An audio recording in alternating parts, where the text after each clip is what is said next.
here also. Yeah. Good morning, everyone. We'll start the meeting as soon as the recording starts here. There you go. You did, okay. And there it is. So good morning, everyone. This is Commissioner Dave Yamamoto. Today is Tuesday, August 2nd, 2022. And we'll be calling this meeting to order at 8:01 a.m. So before we get started, I'd like to remind everyone to please mute your phones. You can do this by pressing *6. Please unmute yourself when called upon to speak. Again, pressing *6. It is very important for all others to remain muted. Thank you so much. So again, I want to welcome everyone to the Board of Commissioners Community Update. Let's start with the Commissioner's roll call. Commissioner Scar, are you with us? Good morning, I'm here. Good morning. And Commissioner Bell? Good morning, I'm here. Good morning. We're all here, so let's go directly to Adventist Health. Eric Swanson. Eric, are you with us? I am. Good morning, Commissioner. Good morning. We have inpatient census of 7 this morning. Less than 3 COVID patients in the hospital today. Nobody's boarding in the emergency department. I don't have the number of surgery cases scheduled today, but our ambulance did 3 911 transports yesterday, 1 transfer, and no post-hospital transports. Number of hospitalized patients with COVID-19 across Oregon is 400, which is 12 less than yesterday. There are 44 COVID-19 patients in intensive care unit beds, which is 1 less than yesterday. 10 are on ventilators. 4.2% of all emergency department visits were for COVID-like illnesses. There's 28 available adult ICU beds out of 337 total. That's 8% availability, and 93 available adult non-ICU beds out of 1,928 for 5% availability. And those are both numbers for the region.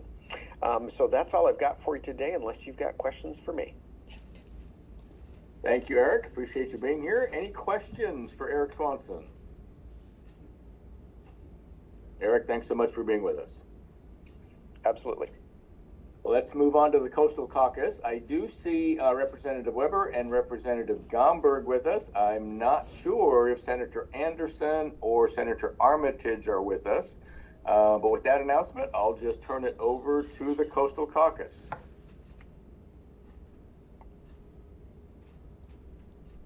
Who would like to start? Representative Weber, are you with us?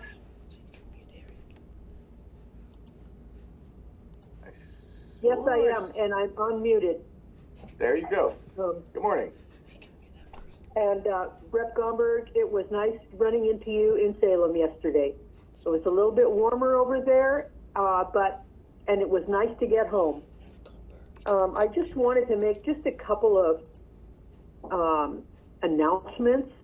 Tillamook County Fair is coming up next week, and if you're able to provide any kind of volunteer help for the fair, please get a hold of them. It's a big week. Of course, the Pig and Fords are going to be a big part of it, and nobody's going to want to miss that. But there are lots of activities and things at the fair that could use a volunteer. So if you're available, I'm sure they would appreciate your being able to help them out. And tonight, August 2nd, I'm sure Nathan will probably touch on this too, is National Night Out and Movie Night here in Goodspeed Park. It's going to be fun for the community because there's going to be all kinds of other activities there also. So take advantage of that.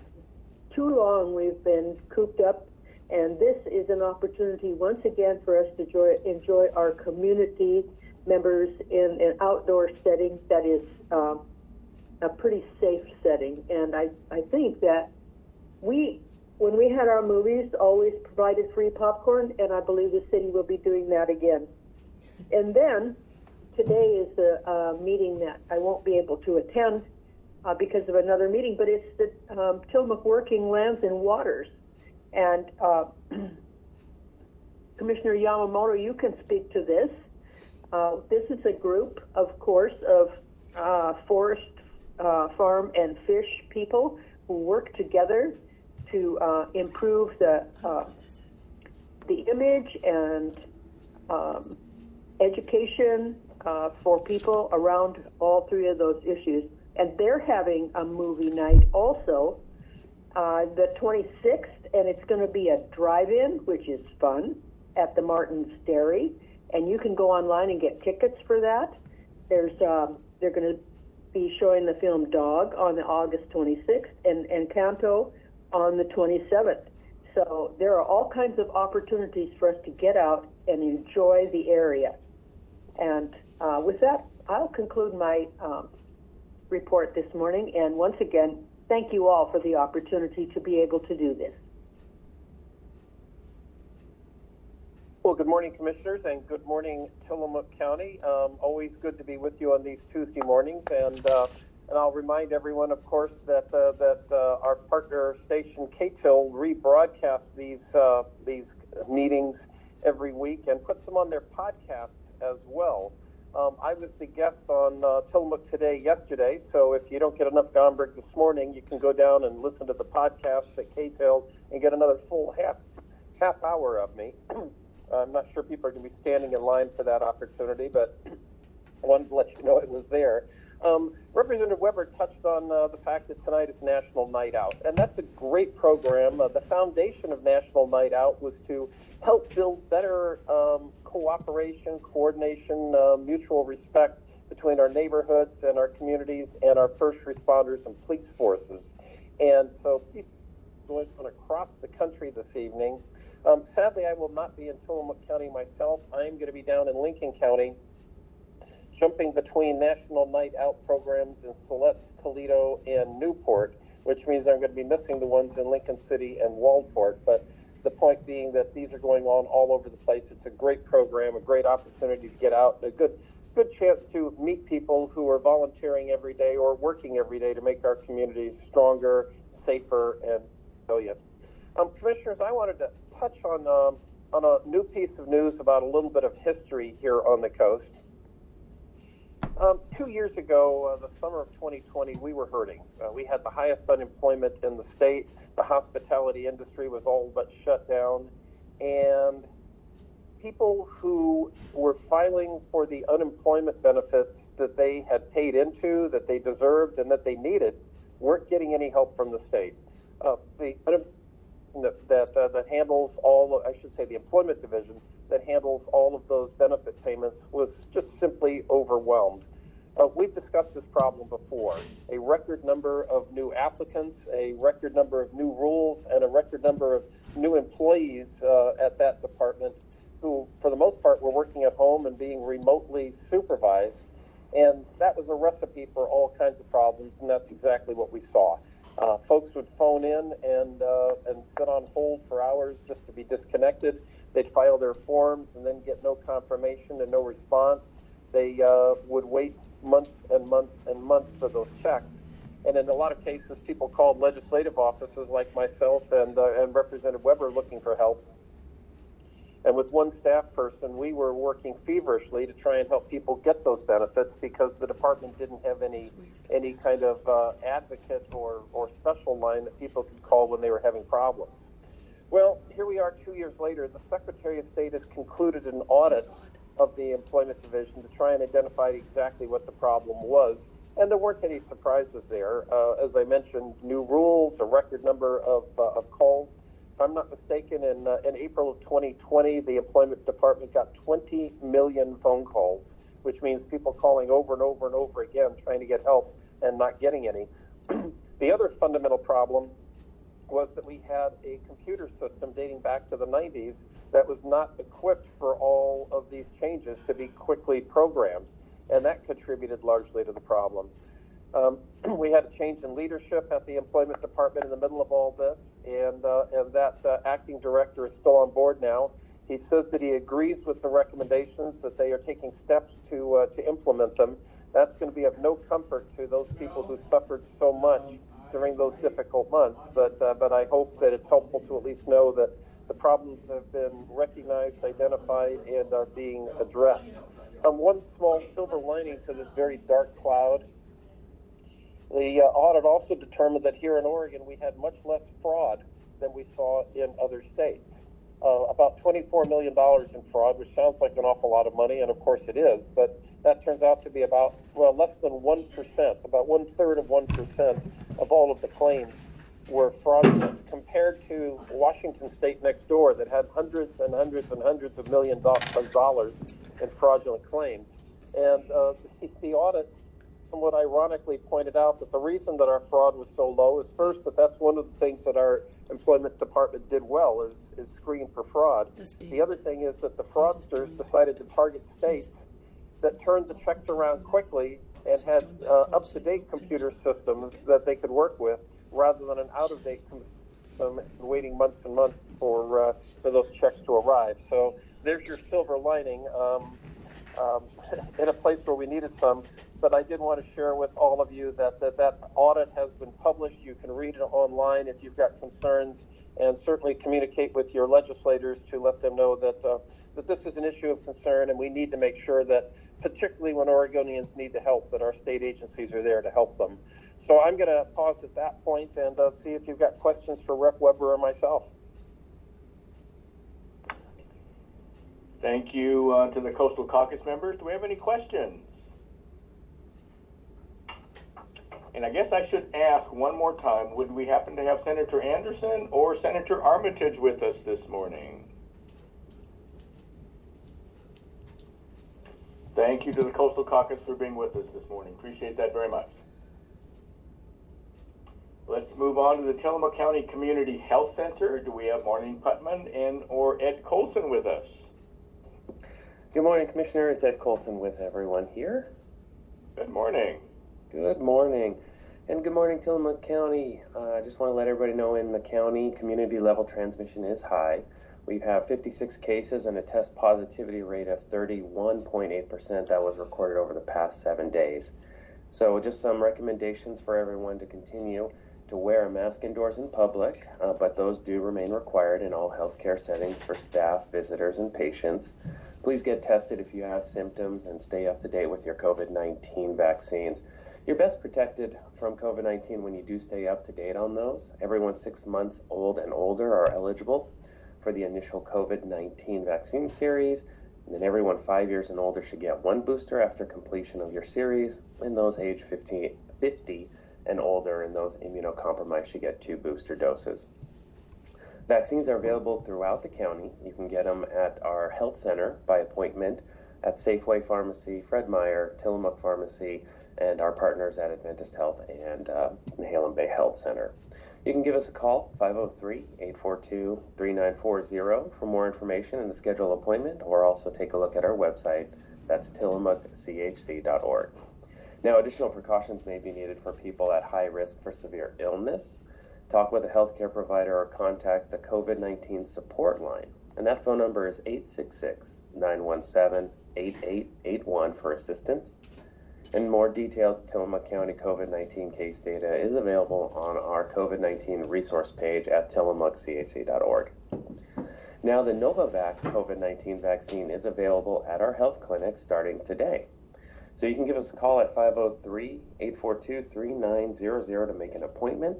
And it is also available through the Oregon Health Authority's high-volume vaccination clinics, and those are located throughout the state.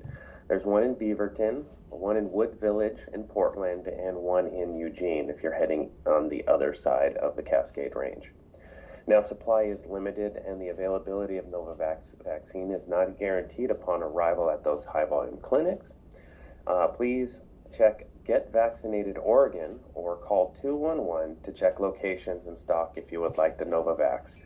As a reminder, that vaccine, the Novavax vaccine, is authorized for people 18 years old and older who have not received a COVID-19 vaccine yet, and it is not authorized as a booster. Now, August is National Immunization Awareness Month, so this month-long annual observance serves to recognize the importance of vaccinations for people of all ages. So why is it important to vaccinate? Well, throughout childhood, it is essential to vaccinate on time because it allows children to build immunity against life-threatening diseases. For more information, we ask that everyone tune in now to listen to our Public Health Deputy Director, Rocky, and our Public Health Nurse, Sarisa, as they discuss immunizations and more on Tillamook today on KTIL 95.9 FM later today at 9:30. And so, that's Wednesday, August 3rd at 9:30. So with that, I will go ahead and turn it back over to you, Commissioner Yamamoto. Thank you, Ed. It's interesting. Apparently things are getting better. Your report seems to be a little shorter than normal. So I just take that as a good thing, Ed. Thank you so much. So let's move on to the Nehalem Bay Health Center and Pharmacy. Gail Nelson. Gail, are you with us? Yes. Gail Yes, good Nelson? morning. Oh, yeah, there you are. Good morning. Yes, good morning, everyone, and thank you. Just a couple of announcements this morning from the Nehalem Bay Health Center and Pharmacy. Our pharmacy is located directly in our health center here in Wheeler. It's open from 8 to 6 and closed from 1 to 2 for lunch. You do not have to be a patient to use our pharmacy. However, to learn if the pharmacy is in network with your insurance provider for prescription coverage and to learn more, please give us a call at 800-368-5182. And we do also have programs for individuals who cannot afford their prescriptions. And last, the Neocani Student Health and Wellness Center will open for the 2022-2023 school year on Tuesday, August 9th. We will provide medical services, including sports physicals, there starting August 9th. Counseling services will be available after school starts on September 6th. If you are interested in learning more about the school-based health center, please visit neocanihealth.org for more information. And those are my announcements. Thank you. Thank you for being with us this morning, Gail. Appreciate that very much. Let's move on to the Tillamook Family Counseling Center. Frank Hanna-Williams. Frank, are you there? Good morning, Commissioners. Frank Hanna-Williams, Director, Tillamook Family Counseling Center, Behavioral Health Services for Tillamook County residents. You can reach us at 503-842-8201 or 1-800-962-2851 for information or around concerns or for appointments regarding our services. I want to just kind of briefly share a little bit of information. So this information wouldn't exactly call it pleasant information, but nonetheless, I think Tillamook County residents need to hear this. Just give me a few minutes here. Hate is on the rise, not only in Oregon, but all over the country. There's been an increase in hate and bias incidents, ethnic slurs, racist language, cultural intimidation. Now, what is hate and bias incidents? Hate and bias incidents are any hostile expressions that may be motivated by another person's race, color, disability, religion, national origin, sexual orientation, or gender identity. They can be verbal, they can be physical, or visual. Reporting hate and bias incidents helps create a safer place for everyone. Helps create, for instance, a safer Tillamook County to live in. Oregon's law, 2019 law, which was passed, which focused on hate and bias crimes, allows for easy reporting of hate and bias incidents, whether they happen to you or whether they happen to someone else. You can call a non-emergency hotline. That's 1-844-924-BIAS or 1-844-924-2427 to talk to a trauma-informed operator. Again, this is about reporting hate and bias incidents to help create a safer place for everyone. That is the end of my presentation, and I will take questions if anyone has any. Thank you, Frank. Any questions for Frank Hanna-Williams? And Frank, I just want to mention on my own behalf that this was kind of reported to me, it must have been 3, maybe 4 weeks ago, by Representative Gomberg. And So I did make some calls into the city of Tillamook, since these notes that were being placed on windshields was happening over by the library and Safeway, things of that nature. And I thank so much Chief Rao of the city, really taking this on. Unfortunately, everyone has constitutional and civil rights, and so it's very, very difficult to even prosecute someone like this. We know who it is, apparently, that is leaving these horrific messages on notes on people's windshields. And yes, you're absolutely correct. But again, very difficult to prosecute. So reporting these types of incidents so that we can keep on track with what's going on in the community is very important. So Frank, again, I want to thank you so much for bringing that up for us. So let's go to the Sheriff's Office. Do we have Sheriff Brown with us this morning? Good morning, I am here.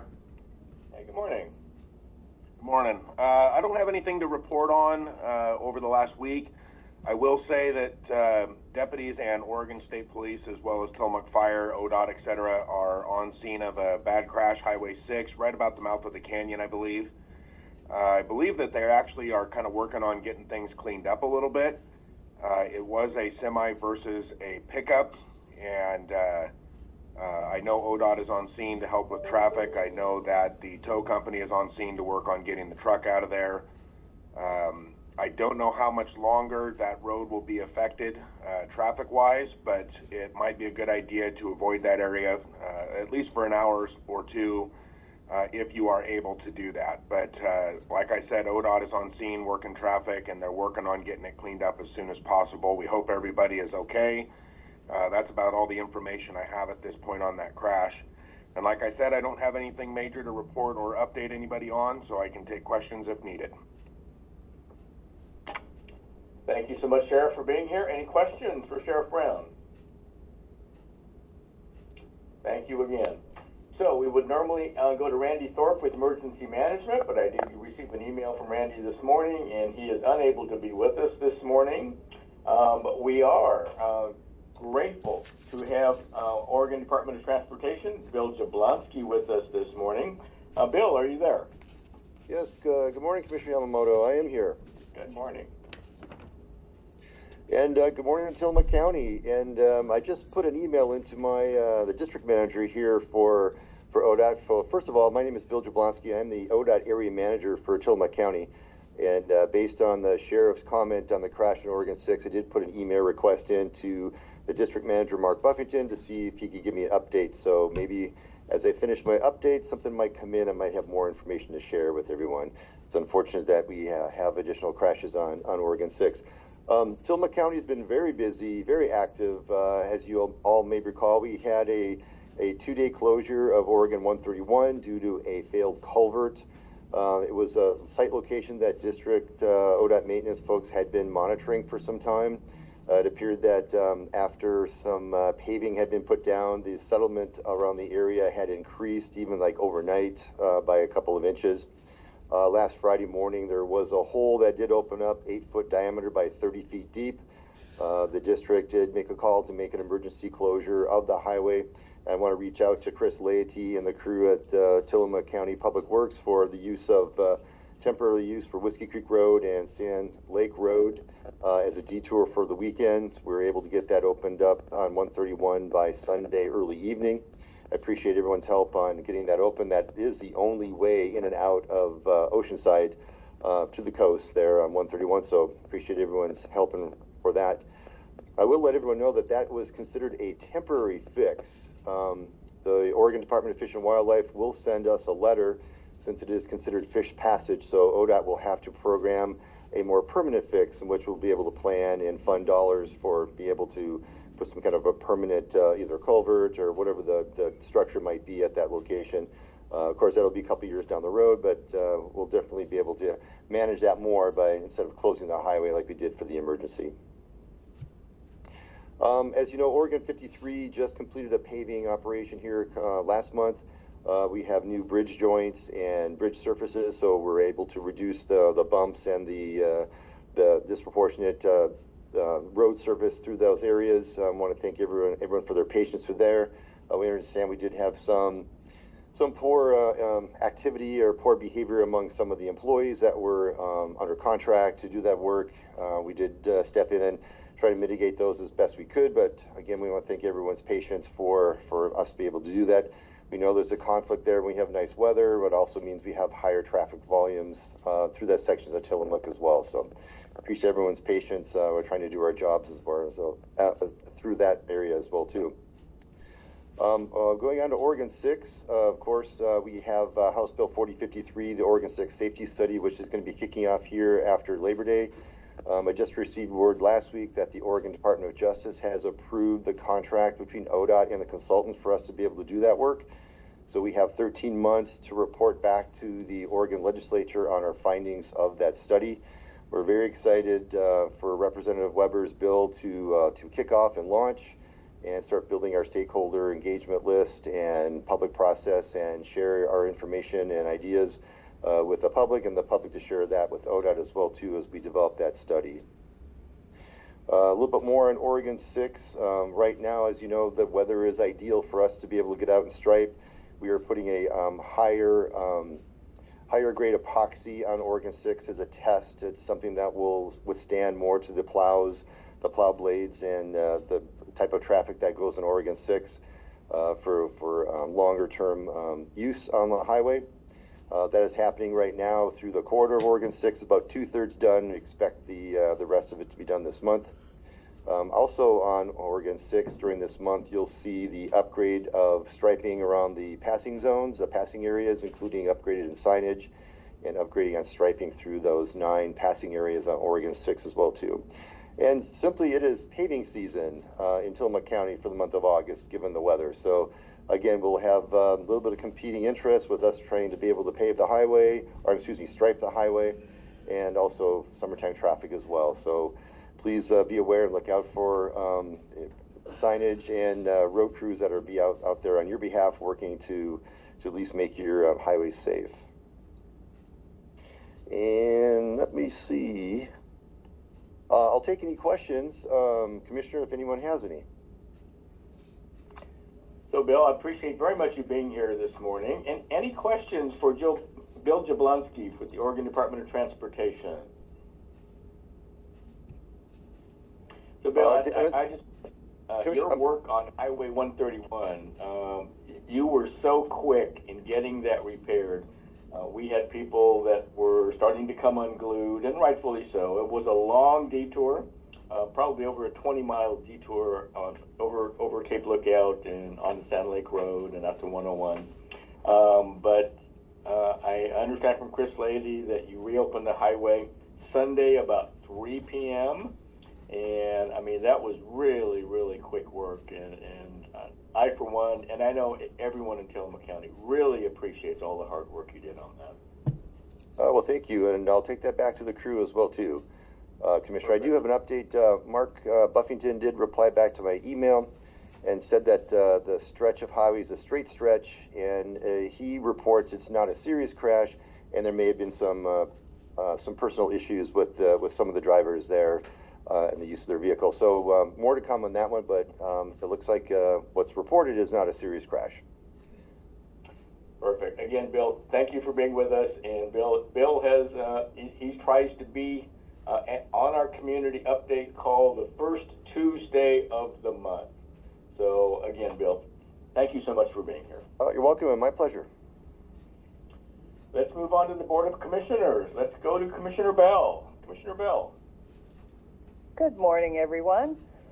Well, I just returned from vacation. I was on a fishing vacation in Alaska with my brother, which was a complete blast, and I drove home late last night. I got home about 2:30 this morning, and I wanted, if Bill Jablonski is still on, I wanted to tell him how much I appreciated the work ODOT has done on both 26 and 53, because that's the way I came home, because I live in North County. And both 26 and 53 are just a pleasure to drive on. So ODOT's doing a great job all over the place. And And while I was gone, I was tracking what was happening on 131, thanks to Commissioner Yamamoto calling and giving me an update. And I was following Chris Lady's text messages, so I just want to thank everybody who worked so hard to keep the community safe and get that reopened as soon as possible. So that was outstanding. Well done. And with that, I think I will sign off since I've been gone for a week. Thank you, Commissioner Bell, and welcome back. I'm sure it was a very late night for you last night. Let's go to Commissioner Scar. Thank you, Commissioner Yamamoto, and welcome back, Commissioner Bell.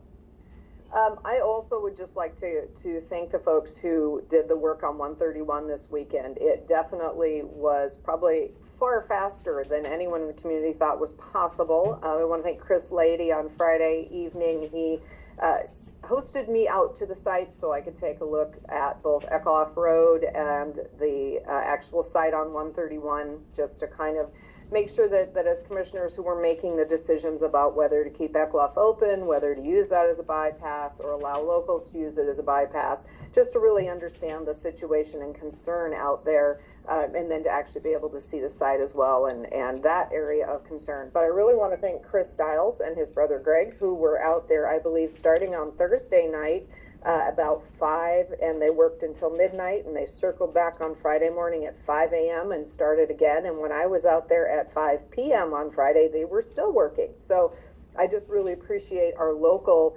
contract folks there, our excavators who jumped right in and did that work to dig out 30 feet of excavated soil to get down to that culvert. So that project took everyone. It took our local excavators, it took ODOT, it took Public Works. It was a really great team effort, and getting it open by Sunday afternoon was absolutely phenomenal. So I want to add my thanks to everyone for that. I'm just going to do a quick report this morning to let people know that there are a couple of meetings happening this week that you all might be interested in. Our standard meeting of the Short-Term Rental Advisory Committee convenes at 9:30 this morning at the Tillamook County Library. It is also available as an online meeting if you're interested in that, and you can go to the webpage for community development and get the login information to join us. Anyone who's been following that, we have been having guest speakers come in and talk with us about different areas related to the Ordinance 84, that governs our short-term rentals in the community. We've had presentations from the Sheriff's Office around enforcement. We had a presentation this last month from the different community advisory councils across the different unincorporated communities, talking about short-term rentals specifically in their unincorporated communities, including Nescoin, Pacific City Woods, Neatarts, Neoconi. So we had the unincorporated communities come and present. And then today we're going to be talking about what we've put in the parking lot, meaning items that weren't specific to any presenter that was going to come that we wanted to circle back to as a group. So today should be a really interesting conversation, far-ranging, with areas of different concern. So again, it convenes at 9:30 at the library. The other meeting I want to just give everyone a heads up on is, of course, the Housing Commission meeting, which will take place Thursday morning. It will convene at 9 a.m. at the Port of Tillamook Bay in the boardroom. You're welcome to join us in person or again online, and that virtual information is also available through the Community Development webpage if you'd like to know what's happening. Very quickly, we're very excited with the housing that is happening across Tillamook County. I know it probably feels like it's not enough and it's not fast enough, and I completely understand that, and it's very exciting. The Ocean Apartments here in Tillamook have broken ground over by the Catholic Church building there by 4th Street, so that's an exciting piece of work. And then we have the apartments in Pacific City, which I understand have also broken ground. That's the Kingfisher Apartments. So things are happening. There's work being done, apartments being built, and there are more in the pipeline. I just received an email from a developer that has been approved for state funding for a 24-unit complex in Bayside Gardens. So that probably will not break ground for another year, but the funding is beginning to line up for that, which is very exciting. So I know that, again, it does feels like, not enough and not fast enough, but please know that there's work being done and things are happening. So if you want to stay up to date on that, please join us on Thursday at the Housing Commission at 9 a.m. With that, I will turn it back to you, Commissioner Yamamoto. Thank you. Thank you for that report, Commissioner Scar. Things are happening in Tillamook County. They really are, and I'm excited about all the things going on.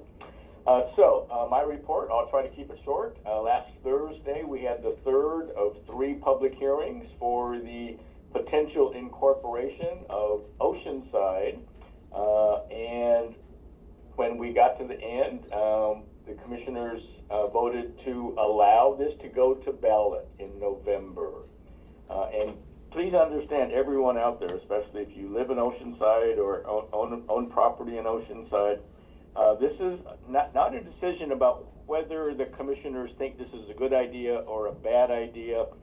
This is all about the criteria that is set by the state. And it's very unfortunate, but the criteria perhaps aren't as strict and well thought out as they should be. And I think this is the 4th attempt in Oregon over the past 100 years or so to try to get a city incorporated where it goes to a vote.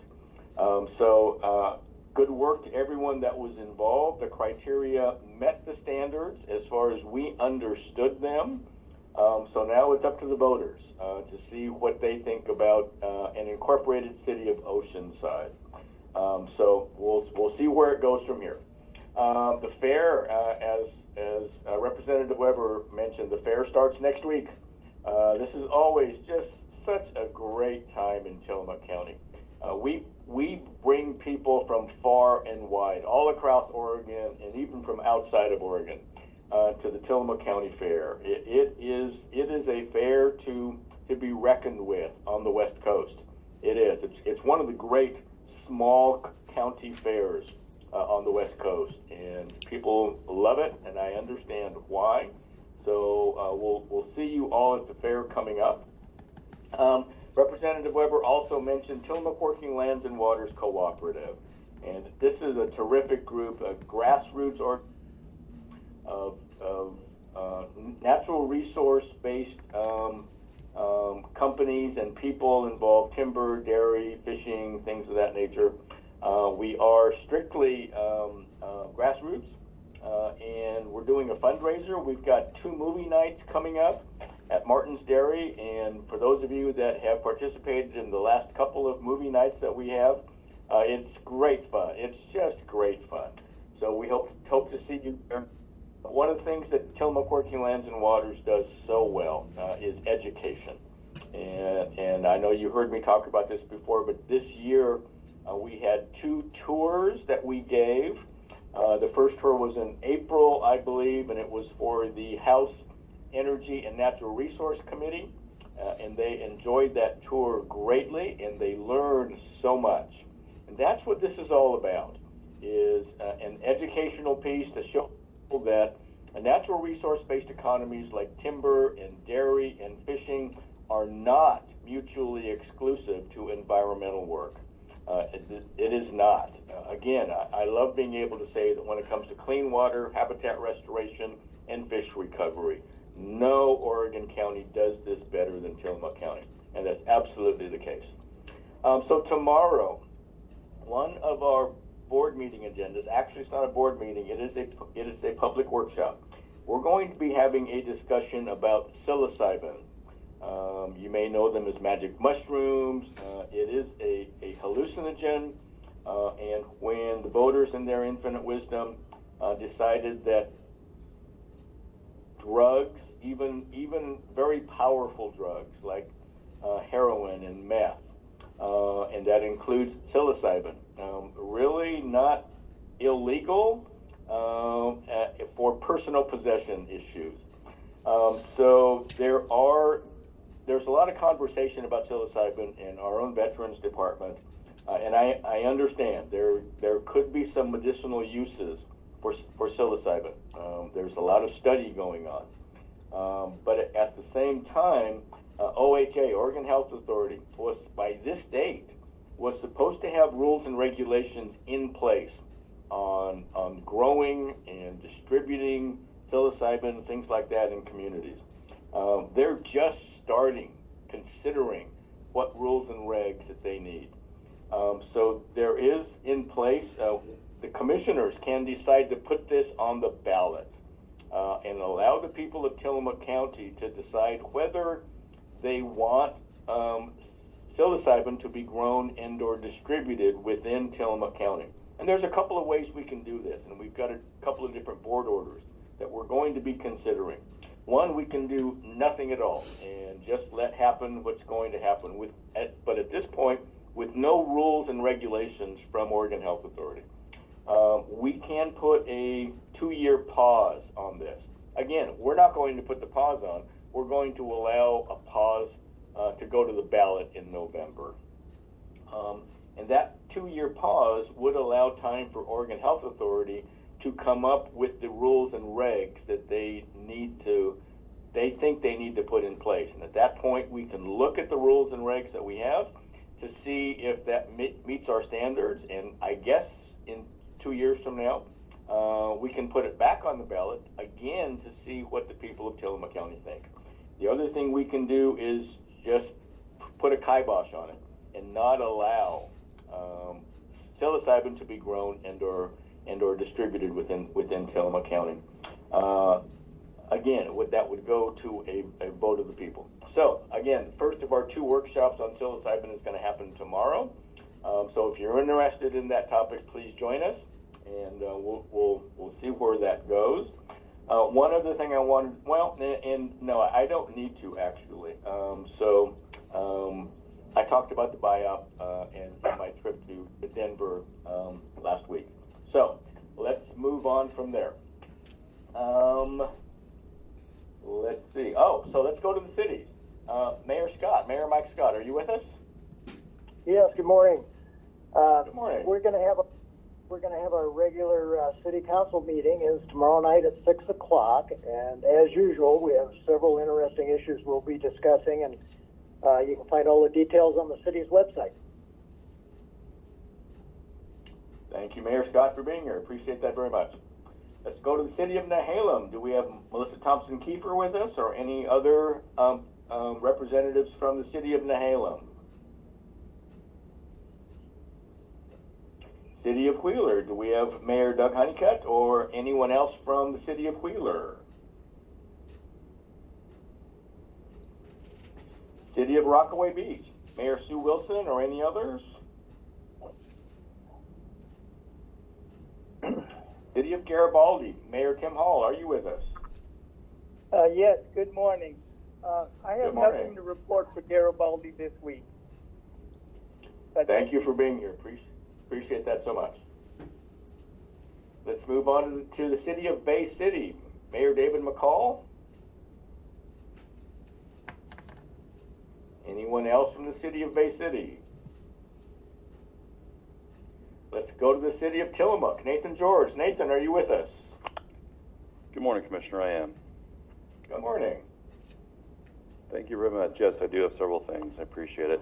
A brief update on last night's regular meeting. I won't go into detail because you covered it so well, Commissioner, on the psilocybin.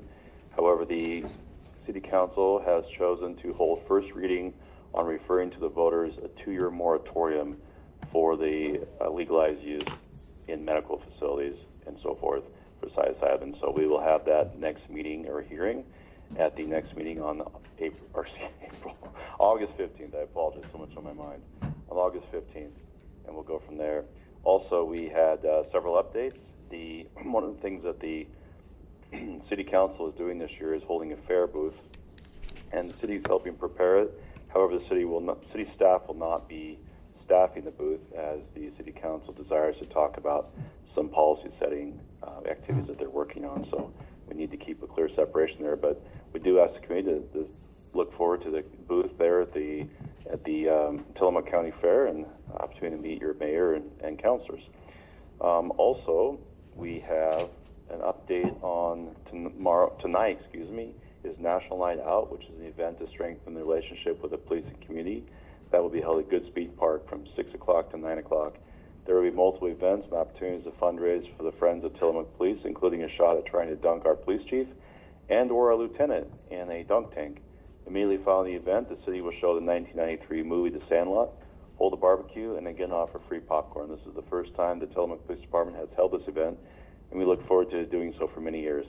Also, I want to give a huge shout out to our Public Works Department and our Assistant to the City Manager for supporting this event, as they do with so many other events, all the other events.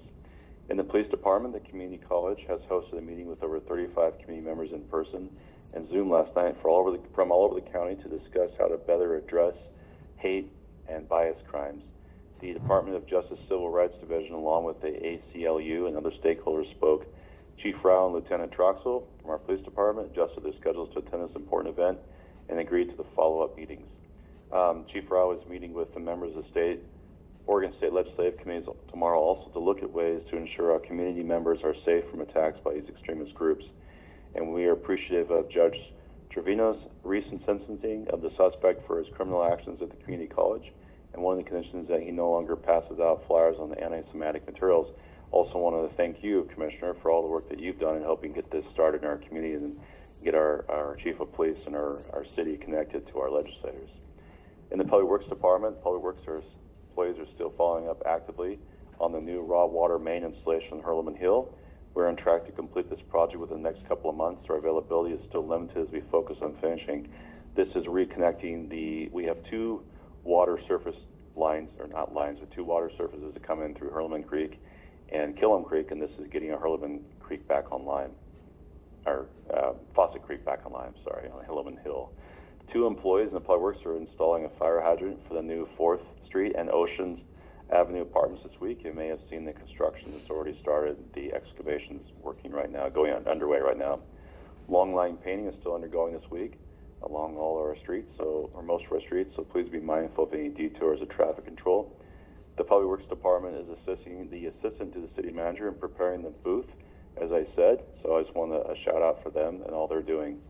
As the weather warms up, we'll also remind everyone that our kayak and boat docks are open, available to use.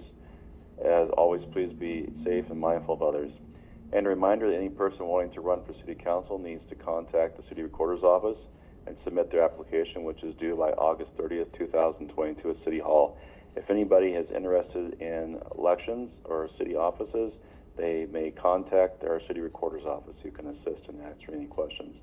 The city still has vacancies on the Tillamook Urban Renewal Agency and the city's budget committee for next year. The budget committee is next year. The TURA is ongoing. If you're interested in serving or know someone's interested, please have them call the city or visit our website. Finally, a reminder I try to do once in a while is that of the Service Line Warranties of America program to provide warranties to property owners for sewer, water, and indoor plumbing. Anyone with questions is encouraged to contact the City of Tillamook or visit our website. Signing up for the warranty system will protect the homeowners from thousands of dollars in repairs. In fact, up to $8,500 on both water and sewer individually each. City highly recommends considering these warranties, and the city has also received very positive feedback from residents who have signed up and have already had to use this warranty and insurance. And that is all I have, Commissioner. Thank you so much. Thank you, Nathan, for being with us. I do want to mention one other thing. So you brought up psilocybin also as a city, and you're going to be discussing the possibility of taking some sort of an order to ballot. And so I failed to mention this, but the county may do one thing. Each incorporated city within Tillamook County, county rules will not affect what goes on within the cities, should we do something when it comes to psilocybin. So each city in Tillamook County would have to bring this up individually if indeed that's what they decided they wanted to do. So again, Nathan, thank you so much for bringing that up. Appreciate it. Let's go to South County. Doug Olson. Doug. Oh, good morning, Commissioner. Good morning. First of all, I think many of us down here are appreciating the pavement overlays that's been done on Sand Lake Road. Looks like I'll be able to get another couple of years out of my front end alignment and stock. So thank you all for that. Today we also have our monthly chamber meeting, and we'll talk about a wrap up for Dory Days, one of the more successful ones in recent years. We're almost back on track, We made a little money. We fed over 400 people at the fish fry, and it was a pretty good weekend. Also, our meeting today, we have an individual named Ryan Martinson, a lady who is a principal with Barrett Business Services, and her topic will be a pretty timely one, how to get employees, and then maybe more importantly, how to retain them. And anyone who's in business or even runs any kind of organization will understand that once you get an employee, that's not the end of it. You've got to keep them on the payroll and keep them engaged and so on. And these days it seems to be harder than ever. But that's our topic today at the Chamber. We'll also touch on some fall activities. And I'll just throw out a teaser. We have a speaker arranged for our annual awards banquet that is outstanding, a regional personality, someone that nearly everybody in Tillamook County will know. And we'll get into that in a month or two, and let people, we'll talk more about that right after Labor Day. But good things ahead on the horizon, and so we're almost back to normal in South Tillamook County, and that's a good thing. So thank you very much, Commissioner. Thank you so much, Doug, for being here. Appreciate that very much. So I want to thank everyone for attending. I especially want to thank KTIL for broadcasting this live every Tuesday morning. It's a pleasure to have this broadcast so everyone in the county can listen in on the radio and hear what's going on in the county. So time being 8:51 a.m., we will adjourn this community update. Thank you again, everyone.